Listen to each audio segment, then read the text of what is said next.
Congrats, Tom, on being club captain.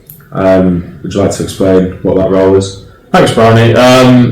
So club captain to me is basically everything off field as such. So bringing in talking about the environment, the community, the culture we're developing, and sort of also being a bit of a liaison between players and coaches as well. So it encompasses sort of everything from the training field to social events, community events, charity work, and hoping to bring some more of that in this coming season. With sort of after getting my feet in the ground from the season just gone. What does it mean to you to be club captain again? So for me, it's an absolute privilege, to be honest, Brownie. I've been in Leeds now for the last 8 years, so this has been the only club I've played for senior rugby.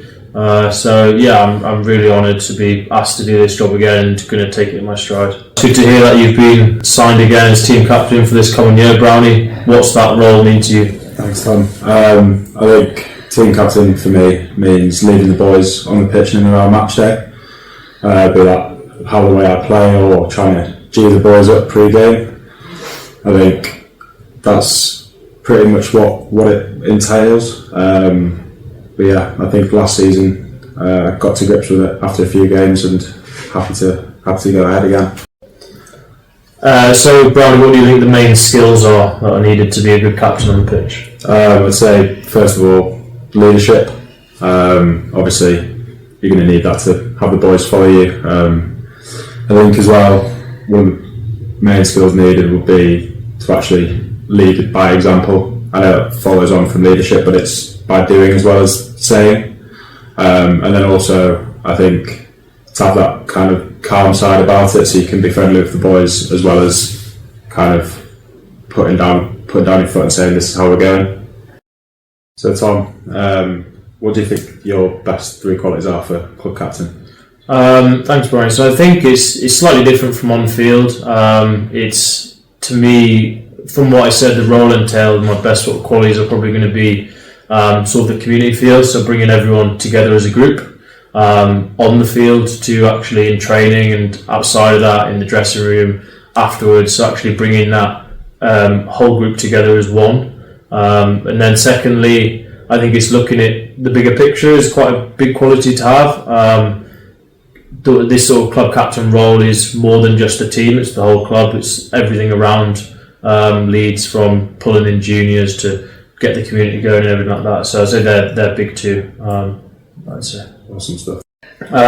So obviously we know last season was a successful one. What would you say your proudest moments are from it? I think it's obviously got to be beating Rotherham at home and also Wharfdale, the two biggest games of the season. I think as a squad we managed to get each other up to push for that game, got a big crowd in as well and performed on those days.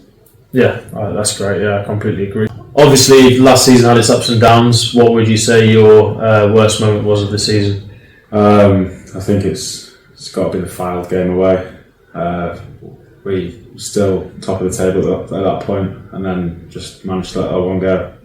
So let Rotherham take the lead of the season, and then they finished up top, and we didn't. For yourself, what were your best and worst moments as club captain? So this was the sort of first season that we actually sort of started to take on some additional work outside the club. One of the projects we ran was the Odd Socks Day, and I think that brought in some different spectators to the game as well, and it was a real buy-in from both our club as well as the away side as well, so that was a really good day in and around the club. Worst day, it's probably going to be, although it was a good project, our pre-season photo shoot. I saw some shocking bodies that I don't really want to see again, so we'll go with that one. For the season ahead, what are your plans as club captain? So I think it's really just developing on the work we started last year. It goes so fast and these projects often take a lot of time, so we're looking to do some more community work in terms of the junior side, especially here at West Park Leeds, as well as other places. So we're going to try and get some of the boys to do some coaching sessions, and then also to run a bit more some charity events, whether that be on game days, but also potentially some fundraising events outside of that as well, which there'll be more to come. Nice. So So obviously looking ahead for the season to come, what's your hopes for the club? I think building on last season, we've got to go and win the league this year. Obviously we're all hurting from last year, so I think we've got that fire in the belly to push on, and we know what we've got in the squad, so yeah, definitely trying to push to win the league. If you could be any animal, what would you be and why? I think a lot of the boys would agree. I'd be a hog. Mainly the way that I play, always just digging around in the mud, and also just look a bit like a little warthog. Yeah, I think fitting. I think I could have bet my house on you saying that one, to be honest, Brownie. Yeah. What about yourself? I think I would quite like to be an eagle, sort of soaring through the sky, get a bit of an overarching view, get a different perspective on life. Yeah, definitely. Thanks. Cheers, Tom. Cheers, Brownie.